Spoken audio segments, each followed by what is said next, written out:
한동훈 전 국민의힘 대표가 대규모 지지자 앞에서 정치 행보를 이어가겠다는 강한 의지를 밝혔다. 한 전 대표는 8일 서울 송파구 잠실 실내체육관에서 열린 토크 콘서트에서 제가 제풀에 꺾여서 그만둘 거란 기대를 가진 분들은 이제 그 기대를 접으시라고 말했다. 이날 행사에는 주최 측 추산 약 15,000명이 몰리며 체육관을 가득 메웠다. 국민의힘 제명 이후 첫 공개 행사인 만큼 한 전 대표의 발언 하나하나에 지지자들의 환호와 박수가 이어졌다. 그는 자신을 둘러싼 정치적 논란과 당내 갈등을 언급하며 정치는 결국 국민과 국가를 위해 하는 것이라고 강조했다. 특히 일각에서 제기된 토크 콘서트 상업화 비판에 대해서는 개인적으로 가져가는 돈은 이론도 없다고 선을 그었다. 이는 정치 활동의 진정성을 의심하는 시선에 대한 반박으로 해석된다. 정치권에서는 이번 행사를 두고 한 전 대표가 여전히 상당한 지지 기반을 유지하고 있음을 보여준 장면이라는 평가가 나온다. 대규모 인파가 운집한 콘서트 형식의 행사는 향후 정치 재개 및 차기 행보를 염두에 둔 신호로도 읽힌다. 한 전 대표의 발언과 지지층 결집이 향후 보수 진영 내부 구도와 정치 지형에 어떤 영향을 미칠지 주목된다.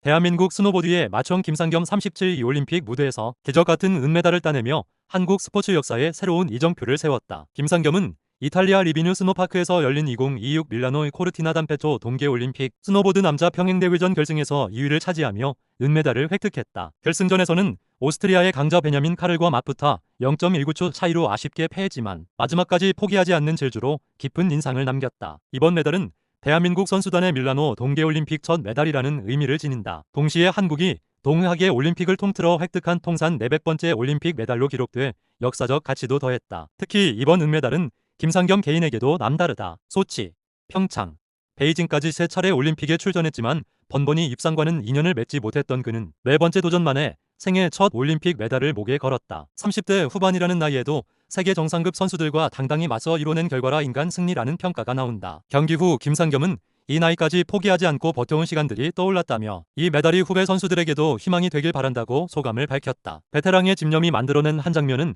한국 스노보드의 새 역사로 남게 됐다. 김상겸의 은빛 질주는 메달 이상의 감동을 남기며 밀라노 올림픽의 시작을 알렸다.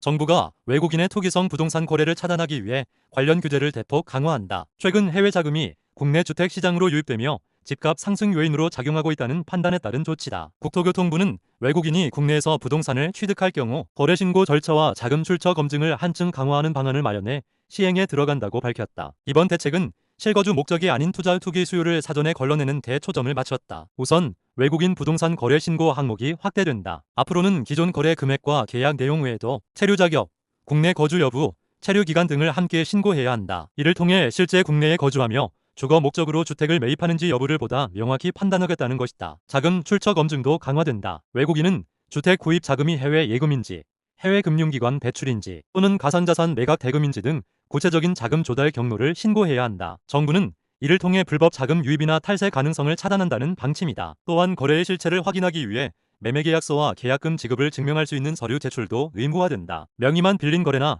변법 거래를 막기 위한 조치다. 정부는 이번 대책이 외국인 전체를 겨냥한 규제가 아니라 일부 투기성 거래로 인한 시장 왜곡을 바로잡기 위한 것이라고 설명했다. 국토부 관계자는 실거주 목적의 정상적인 거래에는 큰 영향이 없을 것이라며 주택시장 안정과 거래 투명성 확보가 목표라고 말했다. 전직 한국사 강사 출신 유튜버 전한길 씨가 윤석열 전 대통령을 중심으로 제2의 건국을 추진하겠다며 대규모 모금 계획을 밝혀 논란이 일고 있다. 전 씨는 지난 6일 유튜브 라이브 방송에서 나라를 바로 세우기 위한 새로운 건국 운동이 필요하다며 이른바 건국펀드 조성 계획을 공개했다. 그는 1차 목표로 100억 원 규모의 자금을 모으겠다고 밝히면서 개인당 최소 수천만 원에서 1억 원 이상의 참여도 가능하다고 언급했다. 장기적으로는 500억 원, 1000억 원까지 확대하겠다는 구상도 내놓았다. 전 씨는 해당 모금을 일제강점기 임시정부의 독립공채에 비유하며 나라를 되찾으면 투자자들에게 돌려주겠다는 취지의 발언도 했다. 단순한 정치적 구호가 아니라 실질적인 조직과 재정 기반을 갖춘 운동으로 발전시키겠다는 주장이다. 그가 제시한 제도건국 구상에는